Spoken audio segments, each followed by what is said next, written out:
Congress party कैसे क्षमा मांगेगी? वह कांग्रेस पार्टी जिसके डीएनए में है कि हमने अभिव्यक्ति की आजादी नहीं देनी, हमने पत्रकारों को आजादी नहीं देनी। डलस में सैम्प्रोजा के घर के अंदर एक पत्रकार ने ये पूछ लिया कि राहुल गांधी जी क्या जो बांग्लादेश में हिंदुओं पर अत्याचार हो रहे हैं उसकी बात भी यहाँ उठाएंगे नहीं उठाएंगे?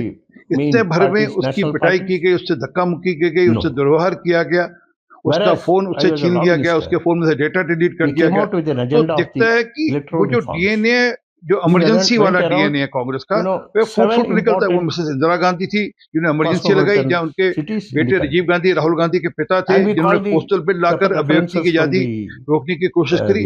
चाहे अब वो राहुल गांधी हो, ये सबके सब एक प्रकार के लोग हैं। और सिर्फ अभिव्यक्ति की आजादी नहीं, ये जो सनातन विरोधी चेहरा है, एक व्यक्ति ने सर इतना पूछा कि क्या आप ये प्रश्न पूछेंगे कि हिंदुओं पर जो अत्याचार हो रहे हैं बांग्लादेश में उस पर, उस कारण से उसकी पिटाई करवा दी जाती है, उस कारण से उसके साथ दुर्व्यवहार किया जाता है, उस कारण से उसका मोबाइल फोन का डेटा सारा डिलीट कर, वो भी एक कांग्रेस पार्टी कैसे क्षमा मांगेगी? मिस्टर मोदी, वह कांग्रेस पार्टी जिसके डीएनए में है कि हमने अभिव्यक्ति की आजादी नहीं देनी, हमने पत्रकारों को आजादी नहीं देनी। डलस में सैम्प्रोजा के घर के अंदर एक पत्रकार ने ये पूछ लिया कि राहुल गांधी जी क्या जो बांग्लादेश में हिंदुओं पर अत्याचार हो रहे हैं उसकी बात भी यहाँ उठाएंगे नहीं उठाएंगे? इतने भर में उसकी पिटाई की गई, उससे धक्का मुक्की की गई, उससे दुर्व्यवहार किया गया, उसका फोन उससे छीन लिया गया, उसके फोन से डेटा डिलीट कर दिया गया। तो दिखता है कि वो जो डीएनए जो इमरजेंसी वाला डीएनए है कांग्रेस का, वो फुट फुट निकलता है। वो मिसेस इंदिरा गांधी थी जिन्होंने इमरजेंसी लगाई, जहाँ उनके बेटे राजीव गांधी राहुल गांधी के पिता थे जिन्होंने पोस्टल बिल लाकर अभिव्यक्ति की आजादी रोकने की कोशिश करी। चाहे अब वो राहुल गांधी हो, ये सबके सब एक प्रकार के लोग हैं।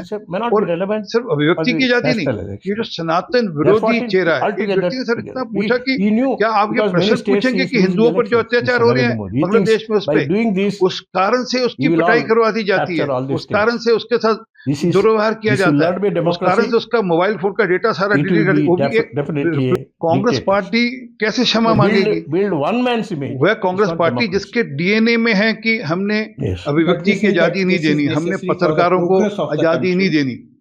डलस में सैम्प्रोजा के घर के अंदर एक पत्रकार ने ये पूछ लिया कि राहुल गांधी जी क्या जो बांग्लादेश में हिंदुओं पर अत्याचार हो रहे हैं उसकी बात भी यहाँ उठाएंगे नहीं उठाएंगे? इतने भर में उसकी पिटाई की गई, उससे धक्का मुक्की की गई, उससे दुर्व्यवहार किया गया, उसका फोन उससे छीन लिया गया, उसके फोन में से डेटा डिलीट कर दिया गया।